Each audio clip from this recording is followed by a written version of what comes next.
НПК. Натрий, фосфор и калий в формула, която е описана на всеки чувал, в който, или всеки пакет, в който има торф. Това е чист торф, без други примеси, без почви, без пресяти торове, само торф.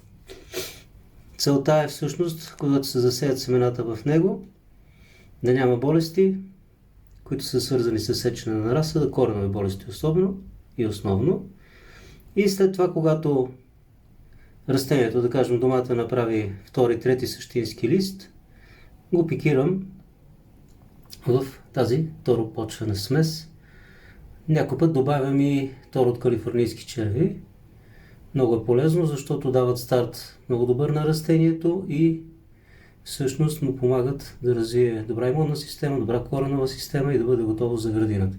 Това е смес от торф, градинска почва и пресят прегорял оборски тор и в нея пикирам разсада. Тук само в торф засаждам.